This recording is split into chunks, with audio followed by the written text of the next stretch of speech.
पर ही यहाँ आ चुका हूँ, लंगर छक के गया हूँ, पर ऐसा मैंने नहीं देखा कि कोई पर्ची का भी सिस्टम चला हो। हमारे को नहीं पता ये भगवान का ऊपर से कैसे सिस्टम चल रहा, क्या हो रहा। और नंबर 2, आज जैसे हम घूम रहे थे और वो हमारे को कबीर जी के बारे में बता रहे थे, मेरे को तो ऐसा लगा कि हम 1 घंटा और सुन लेंगे, हम अपने इलेक्शन लुक सुनते जवाब देखेंगे यहाँ तो मैं नमस्कार दोस्तों, गुड न्यूज 23 चैनल में आपका स्वागत है। दोस्तों आज की वीडियो हम लेकर आए हैं आम आदमी पार्टी के प्रदेश संगठन मंत्री आदर्श पाल सिंह और प्रदेश संयुक्त सचिव रणधीर चौधरी जी, दोनों नेताओं के विषय में। दोस्तों हम आपको बता दें, आम आदमी पार्टी के कार्यकर्ताओं ने प्रदेश संगठन मंत्री आदर्श पाल के नेतृत्व में आम आदमी पार्टी के राष्ट्रीय संयोजक और दिल्ली के मुख्यमंत्री अरविंद केजरीवाल की गिरफ्तारी और कुरुक्षेत्र में शांतिपूर्ण प्रदर्शन, पुलिस की बर्बरता के खिलाफ जोरदार प्रदर्शन किया। इस दौरान आम आदमी पार्टी के कार्यकर्ताओं ने भाजपा सरकार की तानाशाही के खिलाफ जमकर नारेबाजी। उन्होंने कहा कि बीजेपी की तानाशाही का खात्मा आम आदमी पार्टी और अरविंद केजरीवाल करेंगे। दोस्तों ये तो रही प्रदेश संगठन मंत्री आदर्श पाल जी और अरविंद केजरीवाल से जुड़ी बड़ी खबर। अब चलिए जान लेते हैं एक और बड़ी खबर, जिसे स्वयं आम आदमी पार्टी के कार्यकर्ताओं ने आदर्श पाल सिंह फेसबुक पेज में पोस्ट करते हुए कहा है। आम आदमी पार्टी के प्रदेश संगठन मंत्री आदर्श पाल, प्रदेश संयुक्त सचिव रणधीर चौधरी, दोनों नेताओं द्वारा सतलोक आश्रम कुरुक्षेत्र में संत रामपाल जी महाराज जी द्वारा 3 दिवसीय सत्संग श्रवण किया एवं भंडारे में प्रसाद ग्रहण किया। दोस्तों इसी से जुड़ी देखिए पूरी खबर और अवश्य जानिए आम आदमी पार्टी के नेता आदर्श पाल व रणधीर चौधरी क्या कहा सतलोक आश्रम व्यवस्था के बारे में और वहां पर चल रहे 3 दिवसीय समागम के विषय में। दोस्तों अगर गुड न्यूज 23 चैनल को सब्सक्राइब नहीं कर तो चैनल को सब्सक्राइब करें और बेल आइकन को प्रेस करें ताकि आने वाली वीडियो का नोटिफिकेशन आपको मिले सबसे पहले। धन्यवाद। नमस्कार, सतलोक आश्रम कुरुक्षेत्र में इस समय मौजूद हैं और हमारे साथ मौजूद हैं माननीय आदर्श पाल जी, जो कि आम आदमी पार्टी के नेता हैं और महामंत्री हैं और पूर्व डीजीपी जो रहे हैं केपी सिंह हरियाणा के, उनके छोटे भाई हैं।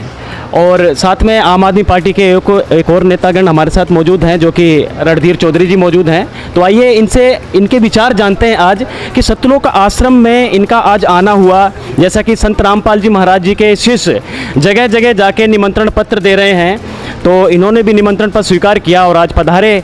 तो आइए ज़रा इनके विचार सुन लेते हैं। सर नमस्कार। नमस्कार सर। सर सतलोक आश्रम में आज आपका आना हुआ,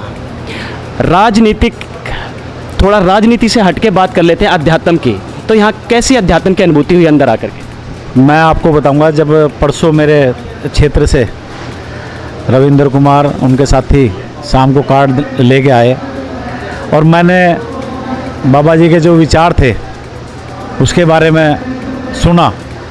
जैसे दहेज प्रथा ना दहेज लेनी और ना देनी, सोने का त्याग करना है, ठीक है, स्त्री को नहीं करना, ये जो औरतें मेकअप करती हैं इसके ऊपर धन का व्यय नहीं करना, बिल्कुल भी। इस तरह की जो बातें सुनी उससे प्रेरित हो गए। उसी टाइम मैंने मन बनाया था कि मैं एक बार ज़रूर आश्रम में आऊँगा। और आज आश्रम में जितने लोग हम यहाँ सभी बैठे हैं, पूरे आश्रम को हमने घूमा, जो नीतियाँ देखी उससे मैं सही बताऊँगा भाव विभोर हुआ। और मेरा भी आज मन ये हुआ कि मैं आश्रम से जुड़ा रहूँगा। आप कहना चाहिए सर? या अप्रत्यक्ष रूप से, क्योंकि मैंने बाबा जी के नियमों में देखा भी है कि यहाँ कोई आदमी राजनीति नहीं करता, पंच का चुनाव भी नहीं लड़ता।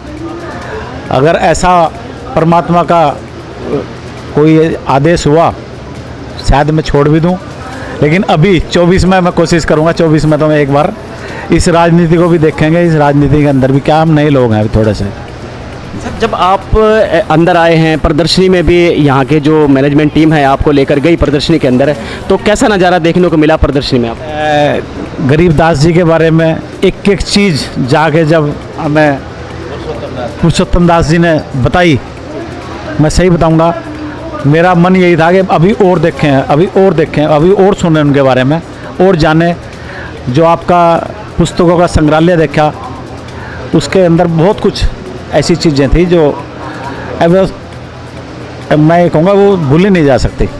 सर, समाज सुधार की अगर बात की जाए तो संत रामपाल जी महाराज जी का समाज सुधार में बहुत योगदान है। जैसे कि अभी आपने बताया कि जब ये लोग निमंत्रण पत्र देने गए मुझे, तो इन्होंने कुछ नियम बताए, कुछ संत रामपाल जी महाराज जी की जानकारी दी कि सोना नहीं पहनना है। वाकई में देखिए, सोना ना तो खाने की वस्तु है और ना ही ये कोई दवा है। अगर आज कोई गले में लटका के सोना चलता तो ऐसे समझ लीजिए कि चोर उचक्के उसको किसी भी समय किसी तरह का काम कर सकते हैं, यानी मौत लेकर चल रहा है। तो कहीं ना कहीं संत रामपाल जी महाराज अपने शिष्यों की रक्षा करते हैं इन नियमों से दूर हटा करके। तो सर, समाज सुधार की अगर बात की जाए तो नशा मुक्त भारत बनाना चाह रहे हैं और बना रहे हैं संत रामपाल जी, इस विषय में आप क्या कहेंगे? नहीं, खाली नशा मुक्त नहीं, जो भी पॉलिसीज हैं बाबा जी की, जो सबसे बड़ी बात है, संत बहुत हैं लेकिन जो इनकी एक एजुकेशन है, एजुकेटेड संत हैं, जो भी बात है वो ठोस है, बढ़िया है। और ख़ास तौर से नशे की गिरफ्त में आज जो पूरा हरियाणा, पूरा देश आज आ चुका, ये पंजाब से शुरू हुआ था। कभी हमने ये नहीं सुना था कि चिट्टा क्या होता है, स्कोकिंग वगैरह सुनते थे, भांग का नशा सुनते थे, लेकिन आज तो ऐसे सूखे नशे आ गए जिसके परिवार के परिवार नष्ट हो गए। मैं नमन करता हूँ बाबा जी को और मैं तो यही उम्मीद करूँगा कि ऐसे संत सेवा करते रहे और बहुत जल्द बाहर आए। जिस तरह से सरकार ने इनको प्रताड़ित किया, संत कहीं भी रहे, मैं आज यहाँ की व्यवस्था देख रहा हूँ। और ये जैसे मुझे पुरुषोत्तम दास जी ने, रोशन लाल जी ने, मोहन लाल जी ने बताया कि ये तो बहुत छोटा आश्रम है और मेरी इच्छा है कि मैं आपका जितने भी आश्रम हैं मैं उनको ज़रूर देखूं। जो मैंने यहाँ सिस्टम देखा, माताओं बहनों को देखा अलग से, बिल्कुल जो सिस्टम है वो साफ स्वच्छ, कोई ढकोसले वाली बात नहीं है, कोई मंत्र सिस्टम नहीं है। सर, मान लीजिए आप जीत जाते हैं, यमुनानगर के कैंडिडेट के रूप में आप खड़े हैं, आप नेता पार्टी से, तो क्या आप उस आश्रम में जाएंगे जो धनाना धाम बहुत बड़ा आश्रम है जो इस समय सोनीपत जिले में तैयार हो रहा है? जीतने के बाद नहीं, मैं जीतने से पहले जाऊंगा।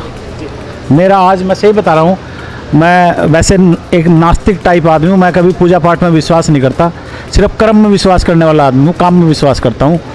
और लेकिन आज के आपके आश्रम को देख कर मैं भाव विभोर हुआ और धनाना आश्रम को तो मैं ज़रूर चुनाव लड़ने से पहले ही देखूंगा। सर, कुछ लोग चुनावी वादे बहुत करते हैं और जब कुछ लोग कुछ पद पे आ जाते हैं तो शायद भूल जाते हैं, लेकिन आपके विचार इतने अच्छे लग रहे हैं कि आप लग रहा है कि कहीं ना कहीं आप बाद में भी जाने की इच्छा जाहिर करेंगे। जो मैं बताता हूँ, कुछ लोगों के पावर के बाद दिमाग ख़राब, बोलता हूँ मैं उस चीज़ को, दिमाग ख़राब होते हैं, उनके अंदर अहंकार आता है। मैं लाल बत्ती की गाड़ी में पैदा हुआ आदमी हूँ, हमें कभी अहंकार नहीं आया और कभी झूठा वादा नहीं किया। आपने मेरे से क्वेश्चन किया कि क्या आप जीतने के बाद धनाना आश्रम या दूसरे आश्रम में जाओगे, मैं आपको ये कह रहा हूँ, मैं जीतने के बाद नहीं, मैं तो पहले जाऊँगा और जो करना वो करना है, निश्चित रूप से करना है। मैंने सुना था बाबा जी, जब मैं कभी हिसार जाता हूँ, मैंने उस आश्रम को, जिस टाइम पे उस आश्रम के ऊपर आक्रमण किया, मैं तो आक्रमण कहूँगा उसको, एक संत के, एक आक्रमण था वो, एक संत के साथ ऐसा व्यवहार क्यों? अगर आपको लगता है कि उन्होंने कोई गलत किया, पहली बात तो कोई गलत नहीं है। जो आपको नतमस्तक करेगा वो संत सुरक्षित रहेगा, जो आपकी बात को नहीं मानेगा उसको आप अंदर कर देंगे। और दुराचारियों को आप 50-50 दिन की 5-5 बार 4-4 बार 1 साल में पेरोल देते हैं, जो कि संविधान के अंदर नहीं है।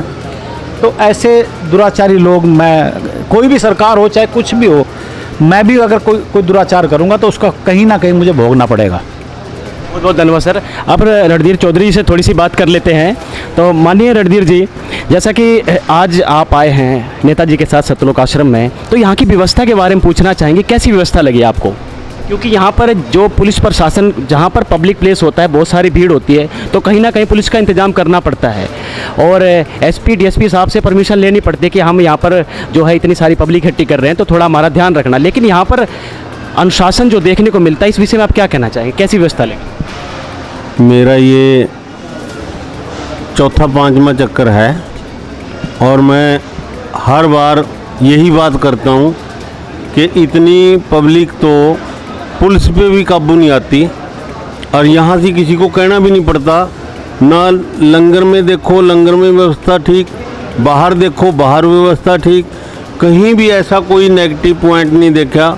और सही बात तो ये है कि ये मोहन जी और रोशन जी हमारे बहुत प्यारे मित्र हैं। मेरा ख्याल कई सालों से ये जुड़े हुए, आज तक इन्होंने पर्ची का भी नाम नहीं लिया भी कोई पर्ची काट दो आश्रम के लिए। और जबकि लोग हमारे पास बहुत पर्चियाँ कटान आते हैं, बहुत लोगों की पर्चियाँ काटते हैं, ऐसा मैंने नहीं देखा कि कोई पर्ची का भी सिस्टम चला। हमारे को नहीं पता ये भगवान का ऊपर से कैसे सिस्टम चल रहा, क्या हो रहा। और नंबर 2, आज जैसे हम घूम रहे थे और वो हमारे को कबीर जी के बारे में बता रहे थे, मेरे को तो ऐसा लगा कि जो हम 1 घंटा और सुन लेंगे, हम अपने इलेक्शन लुक सुनते जवाब देखेंगे ही आ जाएंगे। तो मैं आप सभी का धन्यवाद करता हूं और बधाई देता हूं कि इतना बढ़िया सिस्टम, इतना वो, आपको सभी को बधाई इस चीज़ की। और भगवान जी के आगे अरदास करेंगे, गुरु जी के आगे अरदास करेंगे कि ये काम ऐसा ही चलता रहे।